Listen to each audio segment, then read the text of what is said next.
Everyone, welcome to apex institute. তোমাদের জন্য একটা ব্রেকিং নিউজ। সুপ্রিম কোর্টের ভার্ডিক্ট রিজার্ভেশনের উপরে কিন্তু চলে এসেছে। আসো পুরো বিষয়টা আমরা ডিসকাশন করি। Reserved candidates cannot be permitted to migrate to general category seats if relevant recruitment rules impose an embargo. Embargo মানে একটা অফিসিয়াল অর্ডার। এখানে বলেছে যদি যে কোনো রেলেভেন্ট এক্সামিনেশন সিস্টেম বা ইনস্টিটিউট যদি রিজার্ভ ক্যান্ডিডেটসদের ওপরে মাইগ্রেশন রুল ইম্পোজ না করে থাকে, তাহলে কিন্তু রিজার্ভ ক্যান্ডিডেটসরা আর জেনারেল সিটসে দখল করতে পারবে না। সিনারিওটা কী হয়েছে, এখনও অবধি আমরা যখন ফর্ম ফিল আপ করতাম যে কোনো এক্সামিনেশনে, তোমরা জানো যে জেনারেলের ফর্ম ফিল আপ আলাদাভাবে হতো, মানে জেনারেলের এলিজিবিলিটি আলাদা, জেনারেলের ফর্ম ফিজ আলাদা, ওবিসিদের আলাদা, এসসি এসটিদের আলাদা।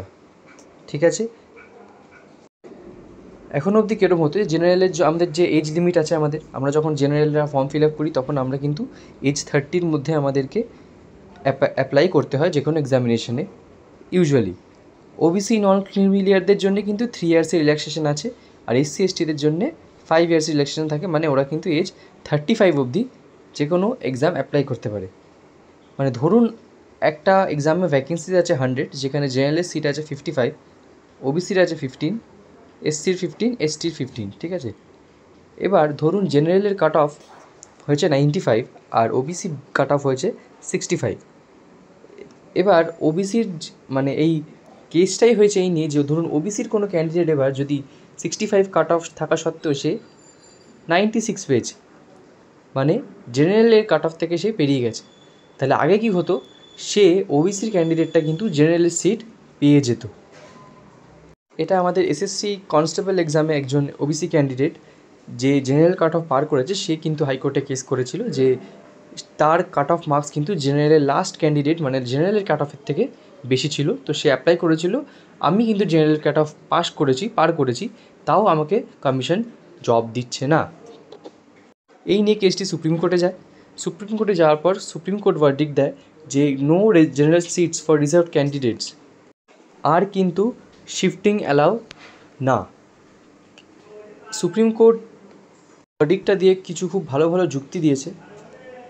সুপ্রিম কোর্ট বলেছে এজ লিমিটের ইস্যু, যেটা আমরা আলোচনা করলাম, যদি জেনারেলের এজ থাকে 30, ওবিসির 33 আর এসসি এসটির 35, ওরা already 3 years plus 5 years extra time পাচ্ছে to apply for an examination, কিন্তু জেনারেলের কিন্তু এজ লিমিট অলরেডি লিমিটেড আছে। এই জন্যে ওবিসি বা এসসি এসটির ক্যান্ডিডেটসরা জেনারেলে কিন্তু মাইগ্রেট করতে বা সুইচ করতে পারবে না।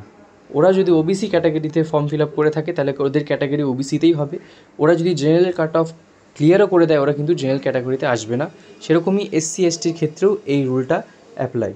এবার ধরুন একটা হাইপোথেটিক্যাল সিচুয়েশন ইমাজিন করুন, পুরোই ইমাজিনারি, এটা সম্ভবই নয়, তাও আমি বলছি। ধরুন যে জেনারেল কাট অফ যদি 65 হয়ে থাকে, ধরুন 70-তে আমাদের এবারে WBSLSTর কাট অফ ধরুন 65 হয়েছে, ওবিসির এবার ধরুন 72 হলো আউট অফ 90, আর ধরুন ওবিসির ক্যান্ডিডেট পেয়েছে 68, তাও কিন্তু সে জেনারেল ক্যাটাগরিতে আসতে পারবে না। ঠিক আছে, ধরুন ওবিসির কাট অফ হয়েছে 72 আর তার মার্কস এসছে 68, সে আর জেনারেল কাট অফ 65, তাহলে ওবিসিতে তো সে পাস করলো না, সে কিন্তু আর জেনারেলেও আসতে পারবে না এই রুল অনুযায়ী। আলটিমেটলি একটা good news for general candidates, যারা ভাবছিলেন যে ওবিসি এসসি এসটিরাও যে এত নাম্বার পেয়ে জেনারেল ক্যান্ডিডেটের সিট ক্যাপচার করে নেবে, সেটা কিন্তু আর হবে না এই সুপ্রিম কোর্টের নিউ রুল অনুযায়ী। Do subscribe for more exam related contents.